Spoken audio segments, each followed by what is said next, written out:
So yesterday we had talked about many writers, important playwrights from the British literature, and the number of poems written by the poets. British literature में बहुत सारे discuss किया, and we have also dealt with many important writers from literary theory and criticism. And today, because one of my students told me that, sir, why don't you just go for some basic concept related to literary theory, like archetypal? What do you mean by archetypal criticism? So I thought that I must go for these things. What is archetypal criticism? Archetypal and myth criticism. So basically, uh, in the field of literary theory, so archetypal and myth criticism basically considered as both are same. But these two terms are actually the two different things. Archetypal and myth criticism. Archetypal and myth. Myth criticism, which is consists of number of pattern, which is called archetype. Means archetype anything which we practice, which we process in our daily life. Instead of our daily chaotic work, we do the same thing. That is a kind of myth. And that practice, that belief, that patterns, archetypal means pattern. That pattern, that belief, that practice, anything which are being practiced by the number of people, by the crowd, that results in myth. Suppose, for instance, for the better example, I'd like to tell that it is actually the example from a traditional prospect. Okay, suppose you are passing through a way, and all of a sudden you realize that you saw that a cat has just passed away from the same way, and after all you decided that I must not pass through this way. Because why you have decided yourself that I will not pass through, I will not rush through this way? Because the cat has recently passed through that same way, and your conscious part of brain is involved here, that I must not pass through this way. And this concept is actually being practiced, this concept is actually in the process which is being practiced by the number of people, by the crowd. Actually, I'm talking about Indian culture. So this is being practiced repeatedly. And suppose any belief, any practice which is just being processed by the number of crowd, it becomes a myth.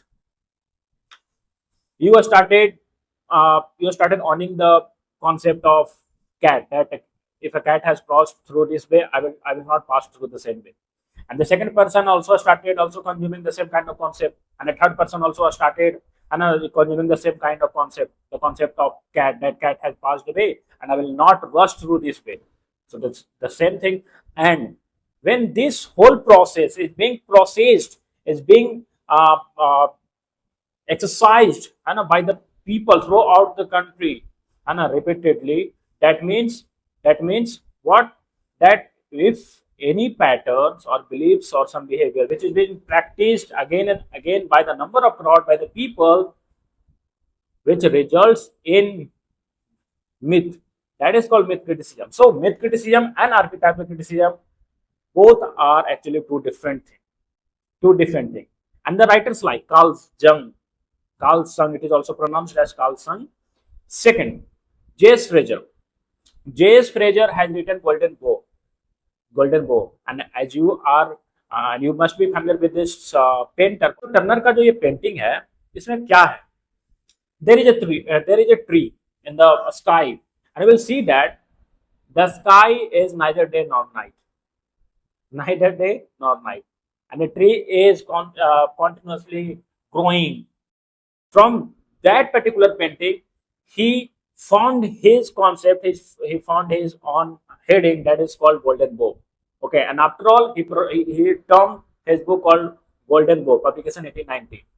And the second one, as Carl Jung, we are familiar with this new writer in archetypal criticism, Carl Jung. Because of, we can also say thank you to this person, because of this person, the term archetypal for the first time was introduced and came into an existence in the whole process of literary theory. Carl Jung, he has written the work called Archetypal and Collective Unconscious. archetypal and collective unconscious. Now the question is, what do you mean by collective unconscious according to Carlson or according to archetypal pattern? What do you mean by collective unconscious?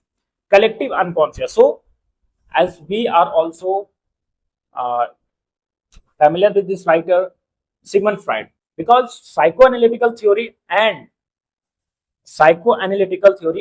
archetypal theory are interlinked, but there are some basic differences between these two holding power in literary theory, these two terms, archetypal and psychoanalysis theory. Archetypal basically focuses towards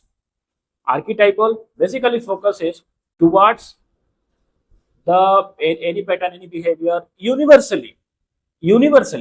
But psychoanalytical theory basically focuses towards the human minds individually. So in archetypal pattern, we have the behavior, we study about the patterns, we have study about the belief, है ना, of the whole system, of the universal. It is being studied universally. But we'll talk about the psychoanalysis theory. We will see that in psychoanalysis theory, one has to go inside the human's mind, means how a human mind works. Okay, so if you want to get that thing, that how a human mind works, so you need to just go inside the mind of that person, so that you would get that exact thing, है ना?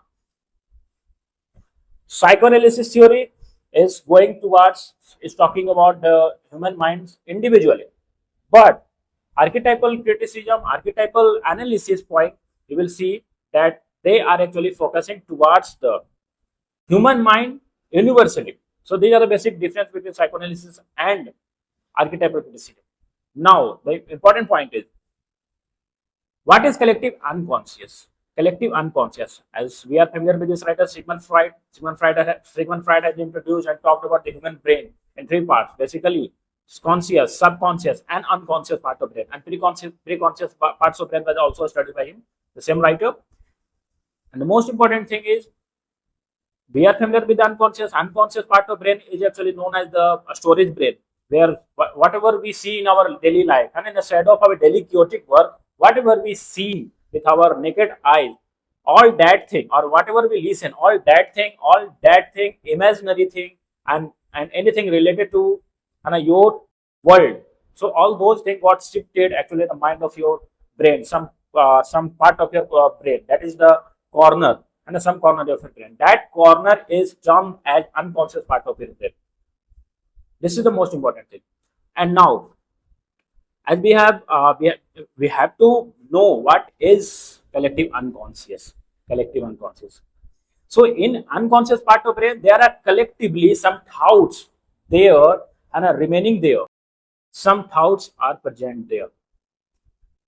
Unconscious, collective. So collective thoughts, collectively many thoughts, there is a collection of thoughts which is present inside your unconscious part of brain, which collectively works together and terms this beautiful term called collective unconscious by the writer Carlson. Collective unconscious. For instance, we can relate with our daily life.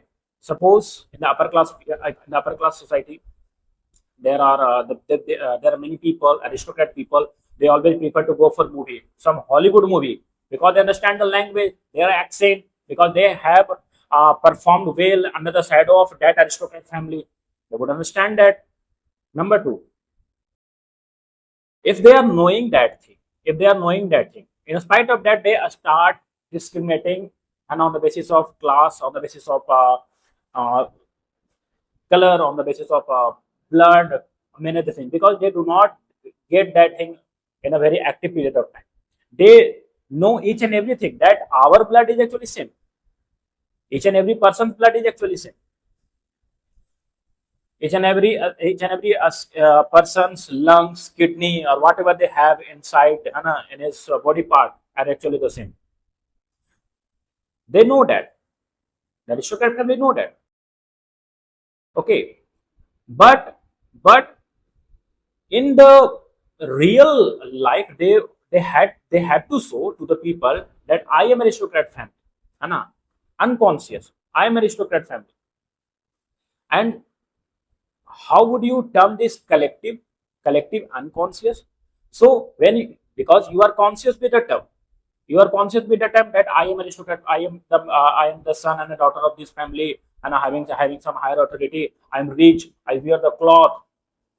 Okay, but when your unconscious part of your brain will get involved, so we'll see that you will start talking of no, our blood is really the same blood that person is having, our skin, and our emotion, the attachment, our lungs, kidney, marriage, each and everything is same inside all the society that we get. So many things, there are many things which cover some another part, and the many things which covers the another part. Collectively thoughts means that thoughts like marriage, which is universally accepted in any religion, in any family, in aristocrat family, marriage is same. What is the motto of marriage? What is the ultimate aim of marriage? Living together and going for reproduction, going for babies. We'll talk about aristocrat family.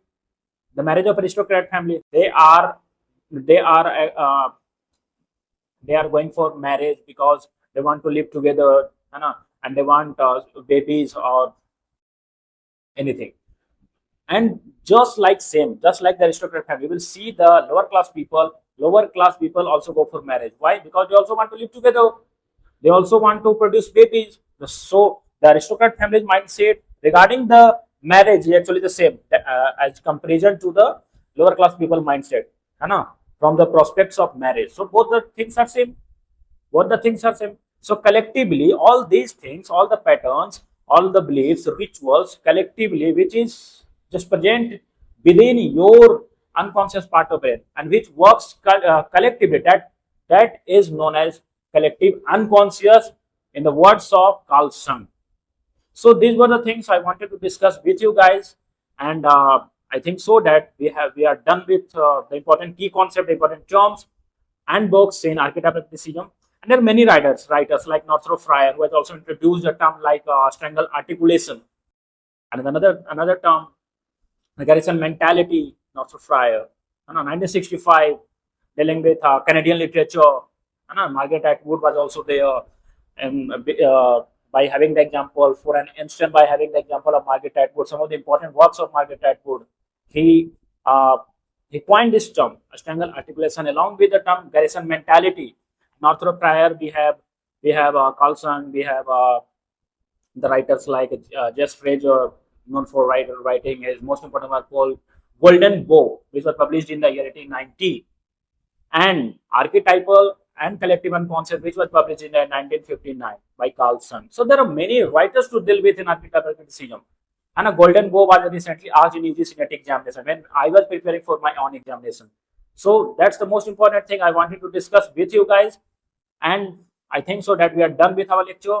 And tomorrow we will be meeting soon with our new video, with our new lecture, discussing some important topic, picking out some important topic related to literature and another field of literature. Till then, have a great day. Thank you.